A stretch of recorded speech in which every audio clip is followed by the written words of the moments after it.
తెలంగాణలో రాజకీయ దుమారం స్టార్ట్ అయింది. ఏదైతే బీఆర్ఎస్ అధినేత కేసీఆర్ తనయురాలు కల్వకుంట్ల కవిత ఉందో కవిత ఏర్పాటు చేసిన టీఆర్ఎస్ పైన ఒక్కొక్కరుగా చిన్నగా విమర్శలు స్టార్ట్ చేస్తున్నారు.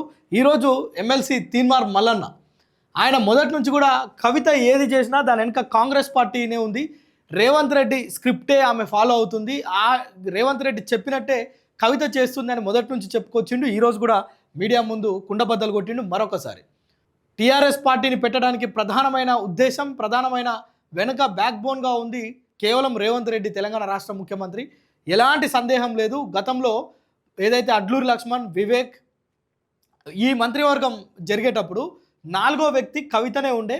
ఆమె ఈ పార్టీ అంటే ఈ మంత్రి పదవి తీసుకుంటుంది అని బీఆర్ఎస్ అధినేత కేసీఆర్కి తెలవడం, కేసీఆర్ ఆ రోజు పార్టీ నుంచి సస్పెండ్ చేయడం, ఇదంతా ఏదో దుమారం అవుతుంది అని చెప్పి ఆ రోజు సైలెంట్గా ఉంది కవిత.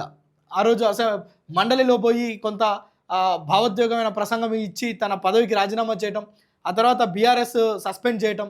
సో ఈ పరిణామం అంతా అంటే ఈరోజు ఎమ్మెల్సీ తీన్మార్ మల్లన్న ఒకటే అడుగుతున్నాడు, కవిత ఆ రోజు నాలుగో వ్యక్తిగా ప్రమాణం స్వీకారం చేయాల్సి ఉండే, అది కాదా, నువ్వు కాదు అంటే నీ పిల్లల మీద ఒట్టేసి చెప్పు అని అంటుండు. అంటే ఇంత గట్టిగా చెప్తుండంటే సోర్స్ లేకుండా మాట్లాడడం జరగదు ఇలాంటి వాటిల్లో.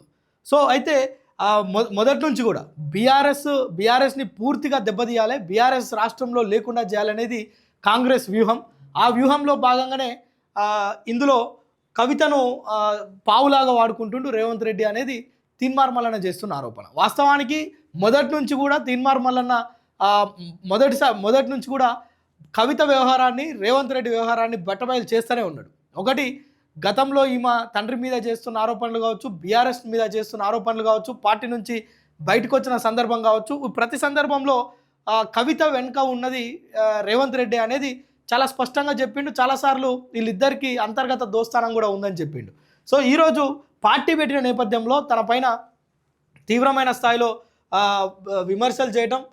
విమర్శలు చేయడమే కాదు, ఈమె పార్టీ ఎందుకు పెట్టిందో కూడా చాలా క్లియర్గా అంటే తనకున్న సమాచారం మేరకు చాలా క్లియర్గా చెప్పడం చూస్తున్నాం.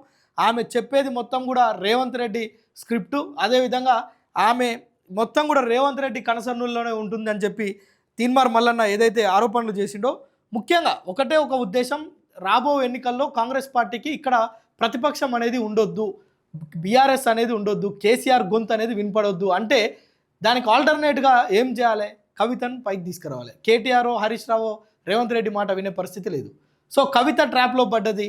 కవిత రేవంత్ రెడ్డి దగ్గర ఫ్రెండ్లీ అయిపోయింది కనుక సో కవితతోటి ఏదైనా చేయొచ్చు. సో ఈ నేపథ్యంలోనే తను మంత్రి పదవి కూడా ఇచ్చేందుకు, మొన్న క్యాబినెట్ మినిస్టర్ ఇచ్చేందుకు కూడా రేవంత్ రెడ్డి సిద్ధమైనట్లు, అప్పుడు ఈ విషయం కేసీఆర్కు తెలిసి ఆ పార్టీ నుంచి సస్పెండ్ చేసిన వెంటనే కాంగ్రెస్లో పదవి వచ్చిందంటే దానికి రాజకీయంగా దుమారం రేగుద్దనే ఒక అంశంతోనే కొన్ని చిన్న కారణాల ద్వారా ఆ రోజు కవిత ఆగిపోయింది. కానీ లేకపోతే ఖచ్చితంగా ఈరోజు క్యాబినెట్లో మంత్రిగా ఉండేది. అదే విషయానికి సంబంధించి నేను ఆ రోజే జిఆర్ మీడియా ద్వారా నేను చెప్పడం జరిగింది.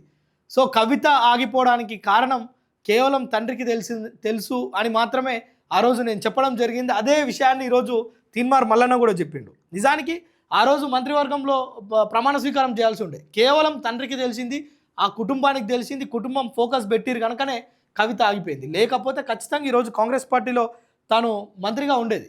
సో ఈ నేపథ్యంలోనే రేవంత్ రెడ్డి ఎక్కుపెట్టిన బాణం కవిత అని చెప్పి తీన్మార్ మల్లన్న అంటుండు. మొత్తానికి బీఆర్ఎస్ పార్టీని కథం పట్టించడమే ఇక్కడున్న ఏకైక ఉద్దేశం. అంటే రేపు ఎలక్షన్స్లో ఇప్పుడు ఈ చేస్తున్న ప్రజా వ్యతిరేక కార్యక్రమాలు, మనం హైడ్రా చూసుకోవచ్చు, వెలుగుమట్లలో ఇండ్లు కూల్చుడు కావచ్చు, ఇంకా తెలంగాణ రాష్ట్రంలో జరుగుతున్న ఏదైతే 420 హామీస్ ఇచ్చిరో ఆ 420 హామీలు అమలు చేయకపోవడం, 6 గ్యారంటీలు పూర్తి స్థాయిలో ప్రజలకు చేరువ కాకపోవడం, సో వీటన్నిటిని ప్రజలు మర్చిపోవాలి అంటే జరగని పని. సో మరి ఆల్టర్నేట్గా ఏం చేయాలి, పార్టీకి వ్యతిరేకంగా ఉన్న శక్తులను అణిచివేస్తే సరిపోతుంది అనేది రేవంత్ రెడ్డి వ్యూహం. అది రాజకీయంలో సహజం. తన ప్రత్యర్థిని దెబ్బతీయటంలో అందవేసిన చేయి ఉండడం అంటారు కదా, రాజకీయాల్లో అది ఉండాలి.